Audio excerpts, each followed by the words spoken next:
नमस्कार, मैं ज्योति श्रीवास्तव। आप देख रहे हैं सी न्यूज भारत। खबर खूंटी से है, जहां खूंटी डाक बंगले में अरुण सांगा ने बड़ा खुलासा किया है। युवा कांग्रेस अध्यक्ष अरुण सांगा ने कहा है कि प्रधानमंत्री का खूंटी आना महज राजनीति का एक हिस्सा था और कुछ नहीं।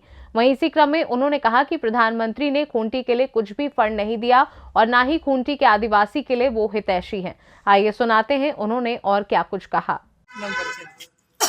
जी सर, बोलिए। जी सर, बताया जाए। चलो माननीय प्रधानमंत्री जो उलियातू जो दौरा किए थे और कहीं न कहीं वो हम लोगों की आदिवासी लोगों का हितैषी दिखाने की कोशिश में थे।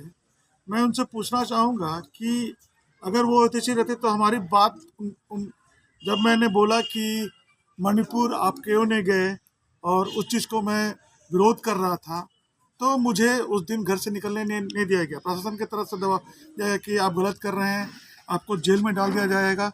मैं उनको बताना चाह रहा हूँ कि हम आदिवासी समाज अब चुप नहीं बैठेंगे और जिस प्रकार से हर बार छला जा रहा है और उस चीज़ को लेकर के पुरजोर हम लोग बता रहे हैं कि आने वाला समय में जो आदिवासी हित में बात करेगा वही देश पे राज करेगा। कहने का ये मतलब है हमारा देश है, अब वो दिसुम है तो हमारा ही राज होगा। आज अगर वो आदिवासी के हितैषी रहते तो यहाँ पर उलियातू में आने के बाद उनको वो हमें घोषणा करते कि सरना कोड को लागू कर दिया जाएगा, लेकिन उन्होंने वो नहीं किया। हमारे जो मुख्यमंत्री है उन्होंने सरना कोड को लेकर के सारा पेपर बना करके सेंट्रल में भेजा है, लेकिन अभी तक से उस चीज़ पे कोई भी कार्रवाई नहीं हो रही। क्या प्रधानमंत्री जी भगवान बिरसा मुंडा जी के धरती पे आए थे तो क्या घोषणा नहीं कर सकते थे कि बिरसा मुंडा के नाम से एक यहाँ एम्स बना दिया जाए? उससे ज़्यादा आदिवासी को क्या चाहिए? लेकिन ये नहीं, बस अपनी राजनीति रोटी सेकना है। और कहीं ना कहीं हम हर बार ये बोल रहे हैं कि हम आदिवासी युवा जाग रहे हैं और इस चीज़ का पूरा समाज, पूरा आदिवासी समाज एक करारा जवाब देगा उन लोगों को। आगामी 15 नवंबर को खूंटी जो है, जो पीएम मोदी का आना हुआ था, तो उस समय 49 करोड़ का सौगात जो है खूंटी को दे चुके हैं। इस पे क्या आपका विचार है? 49 करोड़ का सौगात, 49 करोड़ तो आप कम बोल रहे हैं। लगभग 24,000 करोड़ की बात हुई है। 24,000 करोड़ में कितना खूंटी में आएगा, क्या आएगा, नहीं आएगा, ये कितने आदिवासी के पास पहुंचेगा, ये आप लोग भी जानते हैं, मैं भी जानता हूँ। वो तो बस जुमला है। अभी चुनाव में कुछ नहीं है तो बस जुमला। 24,000 करोड़ रुपया मैं झारखंड वासियों को दे रहा हूँ, आदिवासियों को दे रहा हूँ, ये सब जुमला है। खूंटी के लिए क्या मिला? खूंटी के लिए क्या मिला? खूंटी के लिए तो कुछ भी घोषणा नहीं हुआ है। एक विषय है कि आपने कहा कि प्रधानमंत्री के आगमन के पूर्व आपको प्रशासन ने दबाव डाल करके घर में बंद रहने के लिए बोला, इस प्रकार का आपने बोला। हाँ, तो ये जिला प्रशासन की तरफ से था या पुलिस प्रशासन की तरफ से?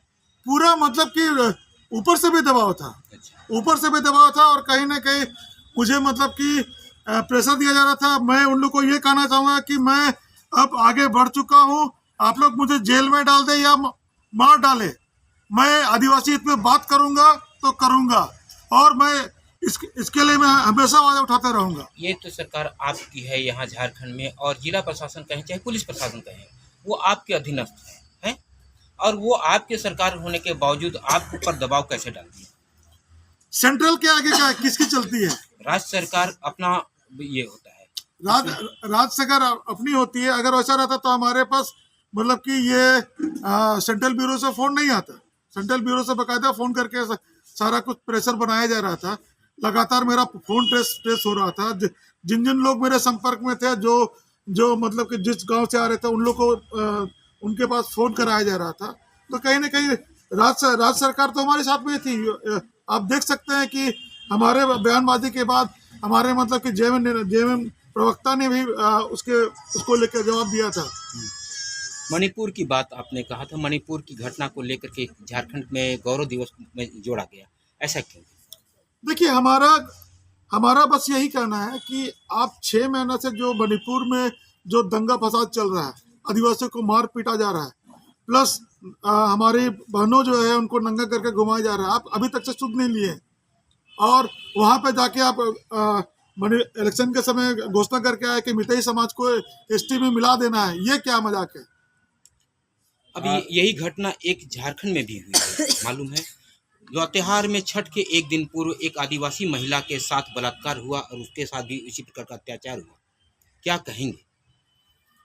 क्या कहेंगे इसमें हम घोर निंदा करते हैं और सख्त से सख्त मतलब कि जो भी इसके पीछे संलिप्त है उस पर कार्रवाई होनी चाहिए। जिस प्रकार से मणिपुर के लिए आपने आवाज़ उठाई थी, क्या झारखंड में ये ऐसी आदिवासी के साथ अत्याचार हुआ है, इतना नाबालिग बच्ची के साथ बलात्कार हुआ है, तो उस पर आप क्या कदम आगे उठाएंगे? उसके लिए मैं आह्वान कर रहा हूँ। मैं हमेशा अपने आदिवासी भाई को जगा रहा हूँ कि जो भी है, अगर कुछ भी दुख तकलीफ हो, मैं इसमें जितने भी गांव में जाता हूँ मैं क्लियर बोलता हूँ कि जो भी आदिवासी भाई को तकलीफ है हमारा नंबर रखिए, कुछ भी होगा मैं खड़ा हूँ। रात के 12 बजे भी आप कॉल करेंगे, मैं उनके लिए खड़ा रहूँगा। इसी प्रकार लातेहार में भी जिस प्रकार से मणिपुर की बात करते हैं, तो वहाँ पर भी अभी आग ज्वलंत मुद्दा है, वहाँ जलने को ये मजबूर हो गया है। क्या कहेंगे? अब उसमें मतलब कि मैं अपनी सरकार से गुजारिश करूँगा कि उस पर देखा जाए और उसमें जो भी संलिप्त है उनको सख्त से सख्त कार्रवाई दी जाए, क्योंकि ये आदिवासी बहुल क्षेत्र, पूरा देश ही हमारे आदिवासी किया। हमारे राहुल गांधी ने भी कहा है कि आदिवासी सबसे पहले जो राज्य जो है वो आदिवासियों का है, और कहीं ना कहीं ये सच्चाई है। ये तो झारखंड में जिस प्रकार अत्याचार बढ़ रहा है आदिवासी महिलाओं के साथ में, इस पर कुछ कहेंगे?